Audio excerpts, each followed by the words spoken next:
Derivation है वो तो रट्टा लगा लो, क्योंकि वो बुक से भी मुझे भी इतनी ख़ास समझ नहीं आई, तो उसको छोड़ो। जो इसकी एग्जांपल है ना, उसमें ये है कि यहाँ से यहाँ तक ये पूरा सवाल है, ठीक है।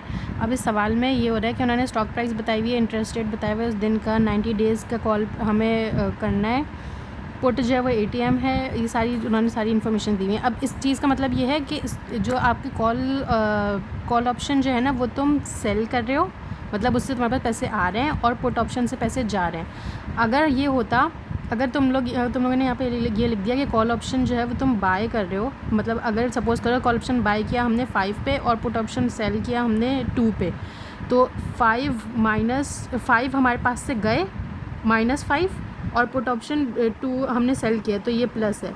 इसका आंसर जो आ रहा है वो नेगेटिव आ रहा है। तो जो अगर हम कॉल बाय करेंगे और पुट सेल करेंगे तो आंसर नेगेटिव आएगा। अगर हम कॉल सेल करेंगे, सपोज़ हमने कॉल सेल किया वही 5 पे, अब 5 पे सेल किया तो हमारे पास आए हैं, और पुट हमने बाय किया है। जब हम ख़रीदेंगे, बाय करेंगे, तो हमारे पास से पैसे जाएंगे। अब इसका जो आंसर आएगा वो क्या आएगा? पॉजिटिव आएगा। अगर जिस भी केस में हम कॉल सेल कर रहे हैं और पुट बाय कर रहे हैं ना, उसमें आंसर पॉजिटिव आएगा, और जिस केस में कॉल बाय कर रहे हैं और पुट सेल कर रहे हैं उसमें आंसर जो है वो नेगेटिव आएगा।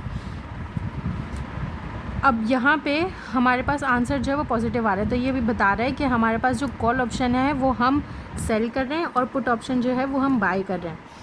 फिर उसके बाद ये सारी चीज़ें उन्होंने दी हुई थी। अब उन्होंने कहा कि हमें एक स्टॉक जो है वो बाय करना है, परचेज़ करना है। परचेज़ करने के लिए उस स्टॉक की फेस वैल्यू जो है वो 100 है, 90 हमें परचेज़ करने, और डिवाइडेड बाय उसका जो टाइम पीरियड है वो 365, और मल्टीप्लाई बाय उसका रेट जो उस दिन का था। इन सब का मल्टीप्लाई किया तो हमारे पास बोरिंग कॉस्ट आ गई कि हमें परचेज़ करना था, लेकिन उसको बोरो करने के लिए जो हमें पैसे चाहिए वो हमें पता चल गया कि हमें कितने बोरिंग कॉस्ट क्या लगेगी, कि हम कितने पैसे हम बोरो करें ताकि हम उसको परचेज़ कर सकें। तो ठीक है, इसके बाद हमें प्रॉफिट निकालने के लिए जो हमारी इक्वेशन थी वो लिखी हमने। Call option minus put option से जो हमारा प्रॉफिट आया था वो ये प्रॉफिट है हमारा, ठीक है। इस ट्रांजैक्शन से ये कॉल ऑप्शन सेल करने पे और पुट ऑप्शन बाय करने पे हमारे पास जो प्रॉफिट आया वो टोटल कॉस्ट जो इन सबको ऐड करके कॉस्ट आएगी वो सारी यहाँ पे लिख दी। कॉस्ट है इसलिए माइनस होगी, और ये जो चीज़ है ना ये भी हमारे पास कॉस्ट है, क्योंकि ये हमें ख़रीदना था तो हमें उसके लिए बोरो करना था, लोन लेना था, तो हमने इस अमाउंट का लोन लिया, ये हमारे पास बोरिंग कॉस्ट है, तो ये भी एक कॉस्ट है। तो ये सब ये यहाँ से लेकर नहीं, परचेज़ कॉस्ट, ये पूरे यहाँ से लेकर यहाँ तक ये सारी चीज़ें आपस में ऐड होंगी, तो ये चीज़ आ जाएगी 1.94। फिर इसको इसमें से माइनस कर देंगे तो हमारा प्रॉफिट था, तो हमारा टोटल नेट प्रॉफिट आ जाएगा। दूसरे में ये हो रहा है कि अब ये आ रहा है नेगेटिव, तो ये नेगेटिव का मतलब ये है कि कॉल ऑप्शन जो है वो हम बाय कर रहे हैं और पुट ऑप्शन जो है वो हम सेल कर रहे हैं। तो हम बाय कर रहे हैं सपोज़ करो 5 पे और सेल कर रहे हैं 2 पे, तो हमारे पास से जा रहे हैं 5 और आ रहे हैं हमारे पास 2, तो नेगेटिव होगा, तो इसका आंसर जो है नेगेटिव आएगा।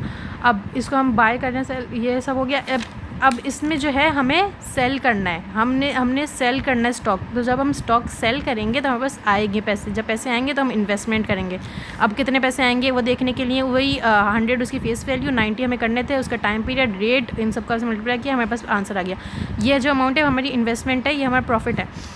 अब ये जो है ना ये चीज़ हमारी इन्वेस्टमेंट है, और यहाँ पे हमारी वो कॉस्ट थी, तो इन सबको ऐड करके वो कॉस्ट में गई थी। अब क्योंकि ये इन्वेस्टमेंट है ना, तो ये चीज़ हमारी अलग से पॉजिटिव आएगी, बाकी ये सारी चीज़ें ये सारी कॉस्ट ऐड करके वो कॉस्ट के चक्कर में आ जाएगा, और जो हमारा 2.10 था वो उसको हम पॉजिटिव कर देंगे, उसको उधर ले जाओगे तो वो पॉजिटिव हो जाएगा। मतलब इन दोनों को आपस में, इन दोनों में से माइनस कॉमन निकालेंगे, माइनस कैंसिल कर देंगे तो